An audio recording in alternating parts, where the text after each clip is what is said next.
Dik Patih, pripun? Tak kira nek wong lanang duwe derajat, duwe pangkat jebul kere. Nggih. Niki to masalah. Niki rak wujude Bagong to. Niku Panakawan Madukara to. Halo. Begawan Durna. Iya, aku sing tekan kene. Wonten apa sampean kok muring-muring? Kowe menungso ora tatanan. Kowe wong ora ndek hidup isin. Kowe ora ngira karo githokmu. Kena apa kowe mapan ning negara Ngastina? Kena apa mapan ning taman?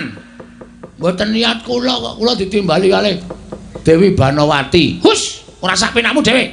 Gusti Ayu nyebute. Gusti Ayu apa? Dewi Banowati niku saniki pun nuwun sewu mengungkapkan rasa cintanya pada Aye. Aye jengkulmu melacak ora?